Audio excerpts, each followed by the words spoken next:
Hi hello வணக்கம். இது உங்கள் சிவி ஜோன். எல்லாரும் எப்படி இருக்கீங்க? காலை வணக்கம் டு ஆல். ரொம்ப மழையாக இருக்குது, ரொம்ப சேஃபாக இருங்க. சரி, இப்போ பார்த்தீங்கன்னா ப்ரொமோ வந்துடுச்சு. இது வந்துட்டு வரும்ன்றது நம்ம எல்லாருக்குமே தெரியும். என்ன ஒன்று இதில் வசமாக சிக்கினது நம்ம சௌந்தர்யா பண்ணுறதா இங்கே ஒரு பிரச்சனையாக போயிட்டுருக்கு. ஆனாலும் சௌந்தர்யா கொஞ்சம் ஓவராக வந்து எப்பயுமே ஓவராக தான் க்ரியேட் பண்ணுவாங்க. அந்த விஷயத்தை வந்து கொஞ்சம் என்ஹான்ஸ் பண்ணுவாங்க. அதில் வந்து செம்மையாக மாட்டிக்கிட்டாங்க. ஸோ இங்கே ப்ரொமோவில் பார்த்தீங்கன்னா நம்ம அன்ஷிதா வந்துட்டு ஆக்சுவலாக மழை செம்ம மழை. இங்கேயும் மழை பெஞ்சிட்ருக்கு, அங்கேயும் மழை பெஞ்சிட்ருக்கு. அங்கே நேற்று மழை பெஞ்சதை தான் காமிச்சிட்ருக்குன்னு வச்சுக்கங்களேன். ஏன்னா நேற்று நடந்த விஷயங்கள் தான் இன்றைக்கி லைவில் வருது. ஸோ வந்து மழையில் வந்துட்டு எல்லோரும் வெளியே தான் நின்றுட்டுருக்காங்க. அவங்களுக்கும் ஒரு மனசாட்சின்னு ஒன்று இருக்கும்ல மேனேஜர்ஸ்க்கும். அது மட்டும் இல்லாமல் ஏன் நிற்கிறாங்கன்னா, காலை கடன்கள் எல்லா கடனையும் அடைச்சாலும் இந்த கடனை வந்துட்டு நம்ம லைஃப் லாங் வந்து அடைக்க முடியாது. அதை நம்ம அந்த கடனை வந்து செலுத்திட்டு தான் இருக்கணும். அதனால தான் அதை வந்து காலை கடன் வச்சுருக்காங்க. சரிங்களா? ஏன்னா நம்மளே வச்சுக்க முடியாது இல்லையா? அதனால் சரி, அந்த காலை கடனுக்காக வந்துட்டு தண்ணி இது பண்ணுறதுக்காக வந்து சொல்கிறாங்க. ஆனால் யாரும் போகிற மாதிரி இல்லை போல இருக்குது. அன்ஷிதாவா நின்றுட்டுருக்காங்க. கொடையை வச்சுட்டு ஜாலியாக வந்துட்டு நேச்சரை வந்து ரசிக்கிறாங்க போல இருக்குது. போங்க அப்படின்னா யார் வேணாலும் பண்ணலான்னு சொல்கிறாங்களா? ஏன்னா இவங்க அந்த அன்ஷிதா பேசுகிற தமிழ் மட்டும் அண்டர்ஸ்டாண்ட் பண்ணுறதுக்கு ரொம்ப ஒரு பெரிய ஒரு தமிழ் டிக்ஷனரியே வந்துட்டு எடுத்து வச்சாலும் புரியாது. அது வேறு விஷயம். ஏன்னா அவங்க மலையாளின்றதுனால அவங்க கொஞ்சம் தான் பேசுவாங்க. அது புரியல. யார் வேணால் பண்ணலாம் அப்படி சொல்கிறாங்களான்னு தெரில. ஸோ அதுக்கப்புறம் வந்து ஏதோ பிரச்சனை வந்து இவங்க பிடிச்சிட்டு இருக்காங்க. சௌந்தர்யா வந்துட்டு அந்த கொடையை பிடிச்சி இழுக்கிறாங்க. அதெல்லாம் கொஞ்சம் ஓவர். அதாவது டாஸ்க்காக ஏதோ ஒன்று. ஆனால் அவங்க கொடையை பிடிச்சி இழுத்து ஏற்கனவே இந்த மாதிரி தான் வந்துட்டு தர்ஷிகா வந்து புஷ் பண்ணதுக்கு உங்களுக்கு கார்டு மட்டும் தான் கொடுக்கல, கார்டு கொடுக்கணுமான்னு கேட்டுப்பார். ஸோ இங்கே வந்துட்டு இந்த கொடையை பிடிச்சி இழுத்தது ஏற்கனவே அவங்களுக்கு வந்து யானைக்கு இல்லாத, அதாவது ரொம்ப ஆசையாக இருந்தவங்களுக்கு வந்துட்டு ஓகே என்ஜாய் பண்ணு அப்படின்னு கொடுத்தா மாதிரி ஆகிப்போச்சு. அவங்களே வந்து காத்துட்டு இருந்தாங்க. அந்த மாதிரி அவங்களுக்கு போய் இந்த மாதிரி பண்ணால் புஷ்டார் ராணவ். ஏன்னா நேற்று தான் செம பிளானிங்களே, அது அடுத்தது வரும். பிடிச்ச உடனே என்ன பண்ணுறாரு, அது எப்படி நீங்கள் கையை வைக்கலான்றாரு. நான் கொடை தான் கையை வச்சேன். கொடை கையை வைக்கல, நீ இங்கே தான் கையை வச்சு, அங்கே தான் கை வச்சுன்னு சண்டை பெருசாகுது. அதுக்கப்புறம் சொல்லிடுறாரு, எவனுக்கும் டாய்லெட்டும் கிடையாது, சாப்பாடும் கிடையாது, இதுவும் கிடையாது. எவனுக்கும் கிடையாது, உங்களுக்கும் கிடையாது. ஏன் அப்படின்னா அவங்க சமைச்சா தான் நீங்களே சாப்பிட முடியும். நீங்கள் இந்த போராட்டம் பண்ணுறது அவங்க மட்டும் நீங்கள் சஃபர் பண்ணுறது கிடையாது, இவங்களையும், அதாவது நீங்கள் இருக்கிற லேபர்ஸ்க்கும் சஃபர் தான். ஏன்னா அவங்க சாப்பாடு செஞ்சு அவங்க கொடுத்தா தான் நீங்களே சாப்பிட முடியும். அவங்க உங்களை அலோவ் பண்ணால் தான் நீங்களே போக முடியும். நீங்கள் தண்ணி வர்றதுக்காக வந்து ஒரு ப்ரொடெஸ்ட் பண்ணுற மாதிரி பண்ணுறீங்க. அந்த தண்ணி போனால் தான் அங்கே இது பண்ணணும். ஆனால் உள்ளே இருக்கிற மற்ற பொருள் ஸ்நாக்ஸ் ஐட்டம் சாப்பிட்டு அவங்க வந்து காலத்தை ஓட்டிடுவாங்க. இந்த நாள் நீங்கள் தான் சஃபர் ஆவீங்க, அதிகமாக சஃபர் ஆவீங்க. பட் இருந்தாலும் இது வந்துட்டு நைட்டு அது வந்து பெரிய பிரச்சனையாக போகுது. ஆனால் சௌந்தர்யா வந்து ரொம்ப வாய விட்றாங்க. அதுதான் தேவையில்லாது. ஏன்னா சௌந்தர்யா வந்துட்டு கொஞ்சம் ப்ரோவோக்கானா இந்த அருண் மாதிரி தான். கொஞ்சம் ப்ரோவோக் ஆகிட்டாங்கன்னா ப்ரோவோக் ஆகிட்டே இருப்பாங்க இல்லையா? ஆனால் சௌந்தர்யா வந்து ப்ரோவோக் ஆகிட்டே இருக்க மாட்டாங்க, கேரி ஃபார்வர்ட் பண்ண மாட்டாங்க. அந்த நேரத்துக்கு அவங்க மைண்டுக்குள்ளே என்ன இருக்கோ எல்லாத்தையும் கொட்டிடுவாங்க.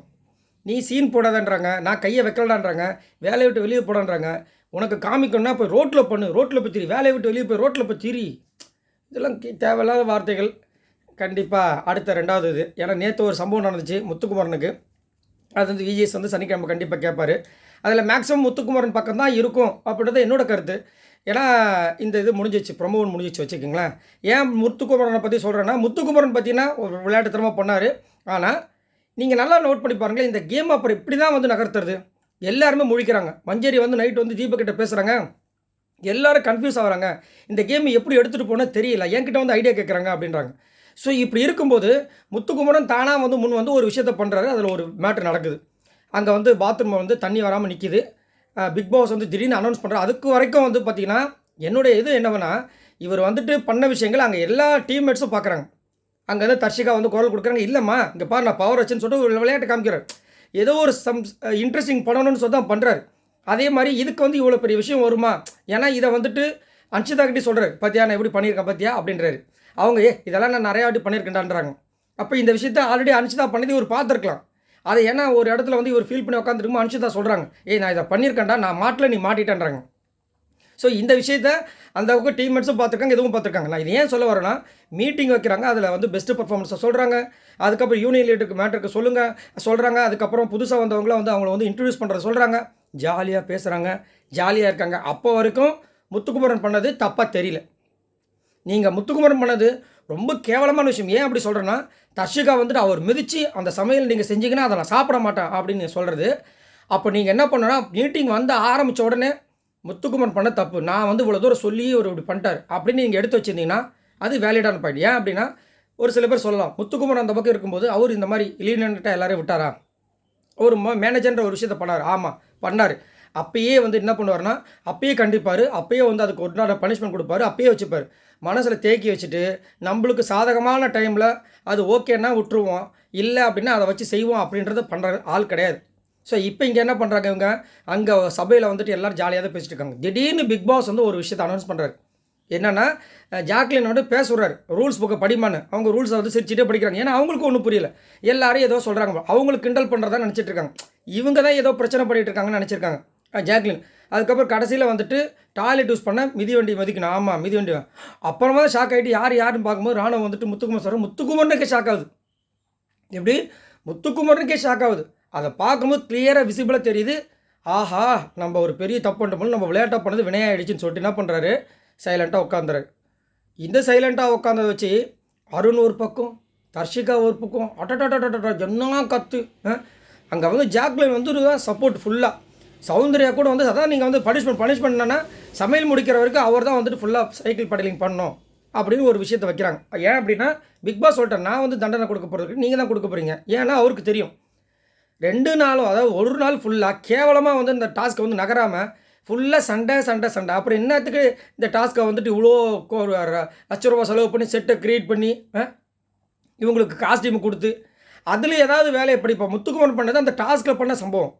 டெவிலில் வந்துட்டு மஞ்சரி மேலே எல்லாருமே குறை சொன்னாங்க. ஏன் குறை சொன்னாங்க, அவங்க வந்துட்டு முட்டையை வேஸ்ட் பண்ணிட்டாங்க, கட்டையை தூக்கி மேலே வந்து இது பண்ணிட்டாங்க, துணி நினச்சி இப்படி பண்ணிட்டாங்க அப்படி பண்ணிட்டாங்கன்னு. ஆனால் விஜய் சேதுபதி என்ன சொன்னார், டெவிலோட இது தானே கேம், டாஸ்க் படி தானே விளாண்டாங்க, அப்புறம் என்னம்மா அப்படின்னு கேட்டாங்க. ஏன்னா டாஸ்க் அது. இங்கேயும் பார்த்தீங்கன்னா லேபர்ஸ் வந்துட்டு இது மேனேஜர் சொல்கிறத கேட்கணும். அங்கே ஒரு சிலிபஸம் பண்ணுறாப்புல ஒரு எம்ப்ளாயி. இதுதான் வந்து கான்செப்ட். அதில் ஒரு பிரச்சனை நடக்குது. அதுக்கு வந்து மேலிடத்துலேருந்து ஒரு குரல் வருது, அவ்வளோதான். இதுக்கு நீங்கள் தண்டனை கொடுக்க முடியும், முடிஞ்சு போச்சு. ஆனால் இவங்க என்ன பண்ணுறாங்க, அந்த பஞ்சாயத்து வர வரைக்கும் வந்துட்டு நல்லா ஜாலியாக சிரித்து பேசிட்டு பிக் பாஸ் சொன்னோன்னே இதுதாண்டா சாக்குன்னு சொல்லிட்டு போட்டு அடிக்கிறாங்க. அதில் முக்கியமாக தர்ஷிகா அண்டு நம்மளுடைய அருண் வச்சு செய்கிறாங்க. ஏன் அருணுக்கு அவ்வளோ கோவம் வருதுன்னா, இவர் வந்து புடுங்கி என்று சொன்ன நம்மளுடைய மேனேஜர், புதிதாக வந்த மேனேஜர் அப்படின்னு சொல்லிட்டு ஒரு வார்த்தை சொல்லியிருப்பார், புடுங்கின்னு சொல்லிட்டு. அதை ஏன் அவர் சொன்னார்னா, அதுக்கு வந்து ப்ரொவோக் பண்ணது யார், ஃபஸ்ட்டு அருண். ஏன்னா நான் புதுசாக வந்து மேனேஜராக வந்திருக்கேன், நான் புதுசாக மேனேஜர் வந்திருக்கேன், இங்கே நிறைய கலைகள்லாம் பிடுங்கப்பட்டு அங்கே வந்திருக்கு, அங்கேயும் சீக்கிரத்தில் வந்துட்டு பிடுங்கப்படும். இது தேவையில்லாதது. கலையை பிடுங்கணும் அப்படின்னா என்ன அர்த்தம், இங்கேருந்து வந்து முத்துக்குமார் போனதை வந்து கலையை பிடுங்கியாச்சு அப்படின்றாரு. அப்போ அவர் என்ன பண்ணுவார், ஓகே அப்போ நம்மளுக்கு வாய் ஜாலம் தான், வார்த்தை ஜாலம் தான் பயங்கரமாக வருமே. காலையில் அவர் பேசுகிற விஷயத்தை வச்சு பிக் பாஸே வந்துட்டு பயங்கரமாக பாராட்டினார். வார்த்தை பிரயோகம் பண்ணுறதுல பயங்கரமாக கிளாடியாக இருக்கே தம்பி அப்படின்னு வச்சு செஞ்சுட்டார். உள்ளுக்குள்ளே வேகுது, என்னடா பண்ணலான்னு இருக்கும்போது குரங்கு கையில் பூமாலை கச்சா மாதிரி அந்த பூமாலை கச்சி பூமாலை பிச்சு உதறிட்டாங்க. இதில் என்னென்னா, இவர் சைலண்ட்டாக இருக்காரு. அதுக்கப்புறம் மன்னிப்பு 1 வாட்டி கேட்கல, 2 வாட்டி கேட்கல, 4-5 வாட்டி கேட்குறாரு. மன்னிச்சுக்குங்க, என்னால் நீங்கள் எல்லாம் சஃபர் ஆகுறதுன்னு சொல்லிட்டு உடனே பிக் பாஸ் கிட்ட கையெடுத்து கும்பிட்டு, ஐயா நான் தெரியாமல் பண்ணிட்டேன், நான் பண்ணது தப்பு தான், என்னால் என் டீம் வந்துட்டு பிரச்சனை அனுபவிக்க வேண்டாம், அதனால் இது பண்ணுங்கன்னு. விடவே இல்லையே, போட்டு அடிக்கிறாங்க. ஜாக்லின் ஒருத்தங்க தான் வந்து அங்கே சப்போர்ட் பண்ணுறாங்க. எனக்கு என்னென்னா, மஞ்சரி அந்த பக்கம் இருக்காங்க, தீபக் அந்த பக்கம் இருக்காரு, குரல் கொடுக்க மாட்டாங்க. ஜெஃப்ரி இருக்காங்க, குரல் கொடுக்க மாட்டாங்க. ஏன் குரல் கொடுக்க மாட்டாங்க, இப்போ அது தப்பு அப்படி இப்படின்னு முடிஞ்சு போச்சு. இதே இது கோவா டீம் பிரச்சனை வந்தவுடனே, ஜெஃப்ரிக்கு ஒரு பிரச்சனை வந்தோடனே சௌந்தர்யா இவனு பேய் மாதிரி கத்துறாங்க, எல்லாம் பண்ணுறாங்கல்ல. ஸோ இதனால தான் வந்து கோவா டீம் தனியாக பிரிக்கிறாங்க. கோவா டீம் நீங்கள் இப்படி பண்ணுறதுனால இந்த டீமுக்கு ப்ராப்ளம் வருதுன்னு. இங்கே வந்துட்டு லேபர்ஸ் டீமை வேறு ஒன்றும் பண்ண முடியாது, அவங்க சைலண்ட்டாக உட்காந்துட்டு இருக்காங்க. இவர் நீங்கள் அடிங்க நான் வாங்கிக்கிறேன்னு சொல்லிட்டு கம்முன்னு இருக்காரு. போட்டு காட்டுறாங்க. அதுக்கப்புறமும் தர்ஷிகாவுக்கு அடங்க முடியல அந்த ஆத்திரம். இந்த பக்கமும் லேபர்ஸ் டீம் 2-3 பேர் அவர் மேலே காண்டில் இருக்காங்களே. அதுக்கப்புறம் உள்ளே போய் பேசுகிறாங்க. ஜாக்லின் வந்து கேட்குறாங்க, டேய் நீ சிரிச்சேன்னு சொல்கிறாங்களேன்னு. சிரிக்கவே இல்லை அவர் என்னென்னா தர்ஷிகாவை நினச்சி ஃபீல் பண்ணுறாரு. ஏன்னா அங்கே சொல்லி உடஞ்சி ஒரு மாதிரி அழுதுருப்பார். தர்ஷிகாவை நான் வந்துட்டு ஃபஸ்ட்டு நாள்லேருந்து இப்போ வரைக்கும் நம்பிட்டு இருந்தேன், இந்த மாதிரி யாருக்குமே பண்ணவே இல்லை, எனக்கு ஏன் பண்ணுறாங்க, அவ்வளோ கோவம் என் மேலே. என்கிட்ட அதை வந்து ஒரு நாளாவது வெளிப்படுத்தியிருக்கலாமே. அன்ஷிதா வெளிப்படுத்தியிருக்காங்க, பவித்ரா வெளிப்படுத்தியிருக்காங்க என் முன்னாடி நேரடியாக, சௌந்தர்யா பண்ணியிருக்காங்க, ஜாக்லின் பண்ணியிருக்காங்க. ஏன் இவங்க பண்ணலன்றது அவருக்குள்ளே ஒரு மன கஷ்டமாயிடுச்சு. இதை வந்துட்டு அங்கே ஒரு பெரிய ஒரு இஷ்யூவாக வச்சு ஜாக்லின் சொல்லும்போது நம்மளுக்கு தெரியும், தீபக் வந்து சொல்லியிருக்காரான் அவன் சிரித்தான். அதுக்கப்புறம் யார் நம்மளுடைய தர்ஷிகா சொல்லியிருக்காங்களோ அவன் சிரிச்சான்னு, மஞ்சரியும் சொல்லியிருக்காங்கன்னு சொல்லிட்டாங்க. நம்மளுக்கு ஒரு டவுட் ஆகி, மஞ்சரி அந்த மாதிரி சொல்ல வாய்ப்பு இல்லையே.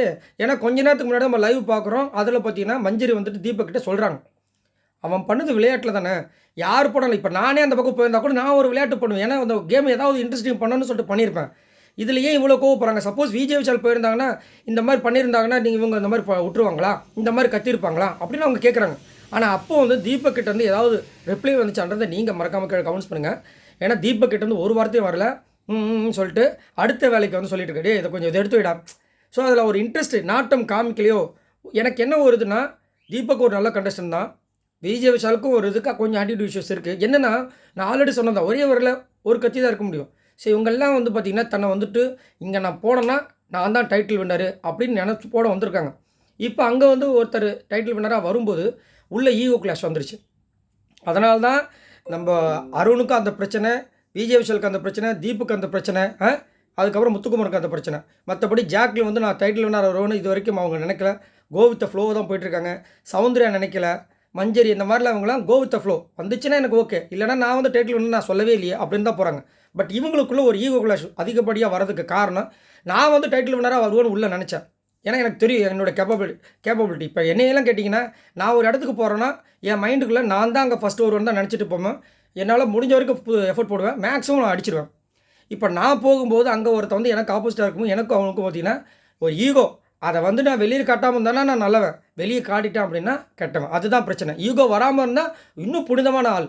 அது மனுஷத்தன்மையோட தெய்வத்தன்மை. இங்கே அதுதான் ஒரு பெரிய பிரச்சனையாக போயிட்டுருக்கு. அதனால தான் டாஸ்க்கை விளையாடாமல் இவங்க வந்துட்டு ஈகோ கிளாஸில் விளையாண்டுட்டு சண்டை போட்டுட்டு பிரச்சனை பண்ணிவிட்டு அவரே அழ வச்சுட்டு இது ஒரு பெரிய பிரச்சனை. இது கண்டிப்பாக வந்துட்டு விஜய் சேதுபதி அவர்கள் வச்சு கேட்பார். கண்டிப்பாக சாதகமாக முத்துக்குமனுக்கு வரும். ஏன் அப்படின்னா சாரி கேட்டுட்டார். சாரி கேட்டதுக்கப்புறமும் நீங்கள் வந்து அவர் இது பண்ண சாப்பாடை நான் சாப்பிட மாட்டேன்னு சொல்கிற அளவுக்கு அவர் என்ன பண்ணார் அப்படின்னு. அதே மாதிரி இன்னொரு பக்கம் வந்து பார்த்திங்கன்னா, இந்த விஷயம் முதல்ல வந்து போராட்டம் பண்ணுறதுக்கு முடிவு பண்ணாங்க. இது யார் ஃபஸ்ட்டு விதை போட்டது இந்த போராட்டத்துக்கு அப்படின்னா ரஞ்சித் சார். என்னங்க ரஞ்சித் சாரா? ஆமாம், ரஞ்சித் சார் தான் ராணுவ கிட்ட சொல்கிறாரு, தண்ணியே நம்ம இது பண்ணக்கூடாது, வக்காளி எல்லாருமே வந்துட்டு எல்லாத்துக்கும் வந்து கஷ்டப்படணும், அவதி பண்ணணும், கக்கா புக்கா எல்லாத்துக்கும் அப்படின்னு. அதை வந்துட்டு அருண்கிட்டையும் விஜய் விஷால்கிட்டையும் நைட்டு 2 மணி என்னமோ சம்திங் பேசுகிறாங்க. ஆனால் அருண் வந்து சொன்னார், நீ போராட்டம் பண்ணு. அவர் என்ன சொன்னால், உங்களுக்குள்ள ஒரு கார்டு இருக்குல்ல, அந்த கார்டை வச்சு நீ யூஸ் பண்ணு. சௌந்தர்யா தான் சொல்லியிருக்காங்களே ஒன்று, அந்த கார்டை வச்சு சொல்லு, எனக்கு வந்துட்டு மைண்டு ஃபுல்லாக ஓடுது, அதை வச்சு செய்யு. கடைசியில் விஜய்ஸ் கிட்டே என்னை மாட்டி விட்றாதுன்னு இப்படி சொன்னார். அவர் வந்து சொன்னார். ஆனால் அது இங்கே நடந்துச்சான்னு கேட்டிங்கன்னா அது கிடைக்காது. இவங்களுக்கு இது ஒரு விஷயம் யோசிச்சுட்டே இருந்தாங்க, எதை வச்சு ஆரம்பிக்கலான்னு இதை ஒன்று கிடச்சிச்சு, ஆரம்பிச்சிட்டாங்க. ஆனால் அந்த ஒரு விஷயத்துலேயும் வந்துட்டு அருண் ஒரு வார்த்தையை சொல்லுவார் முத்துக்குமரனை பற்றி. யாரும் நோட் பண்ணிங்கன்னு சொல்லுங்கள். இந்த மாதிரி நம்ம சொல்லும்போது என்ன பண்ணுறாங்கன்னா, நீங்கள் முத்துக்குமரன் பிரியான்னு சொல்லிட்டு ஒரு சில பேர் நம்மளை வந்து என்னமோ நீங்கள் காசு வாங்கிட்டு பண்ணுறீங்கன்னா, உண்மைக்கு நீங்கள் வந்துட்டு இந்த மாதிரி பெயர்கள் வச்சா அது உங்களுடைய பாவம், நான் ஒன்றும் பண்ண முடியாது. நம்ம கண்ணுக்கு என்ன பிரச்சனை நடக்கோ அதை வந்து சொல்கிறோம், அவ்வளோதான். இதை வந்து காசு வாங்கிட்டு வந்து பண்ணுறோம். நானே ஏசி இல்லாமல் வேர்த்து போயிட்டு உட்காந்துருக்கேன். நீங்கள் பிஆர் உங்களுக்கு மாதம் மாதம் பணம் வருதுன்னு ஏழ்றையை கூட்டிகிட்டு டென்ஷன் பண்ணிவிட்டு. ஸோ அங்கே வந்து என்ன சொல்லியிருப்பாருன்னா, அவர் ஒரு வார்த்தை வர்றாரு, நீங்கள் வந்துட்டு இந்த மாதிரி பண்ணது என் மைண்டுக்குள்ளே வந்து ஓடிக்கிட்டே இருக்குது. சௌந்தர்யா பண்ணதை என்னை ரெஸ்பெக்ட் பண்ணாமல் பேசுறது, அதுவும் இது நீ பண்ணலன்னா கக்கா கட்டுன்னு சொன்னதில் எனக்கு ஒரு மாதிரி கஷ்டமாக இருக்குது. ஆனால் ஒருத்தன் என்கிட்ட சிக்கிட்டான், அவனை உரி நாங்கள் உரிச்சுக்கிறோமா. யாரை சொல்கிறாங்க? முத்துக்குமரன் உரி உரிச்சுருவாங்களாம். ஆல்ரெடி ஒரு உரி உரிச்சு தான் அந்த ஓட்டையும் பார்த்தீங்கன்னா யாருக்குமே வராமல் போயிட்டு இருக்குது. திரும்பவும் அதுதான் வாய் கொழுப்பு அதிகமாக வந்துட்டு இருக்குது. அதுதான் தான் பிரச்சனை. சரி, நீங்கள் உங்களோட கருத்தை சொல்லுங்கள். இந்த போராட்டத்தை நீங்கள் என்ன நினைக்கிறீங்க? இது ஆல்ரெடி ப்ரிப்பேர் ஆனதான். இந்த வலையில் வந்துட்டு சௌந்தர்யா ஊன்ட்டாங்க அப்படின்னு தான். ஆனால் அவங்க ஊந்தது இல்லாமல் என்ன பண்ணாங்க, அந்த வலையை கீச்சிட்டாங்க. அதுதான் இங்கே இன்னும் பிரச்சனையாக போயிட்டுருக்கு. சரி, உங்களோட கமெண்ட்ஸ் சொல்லுங்கள். மறக்காமல் இந்த வீடியோக்கு ஒரு லைக் பண்ணி தட்டி விடுங்க. அடுத்த ஒரு சூப்பரான வீடியோவில் சந்திக்கலாம். மறக்காமல் நம்மளோட சேனலை சப்ஸ்கிரைப் பண்ணுங்கள். பாய் நண்பர்கள்.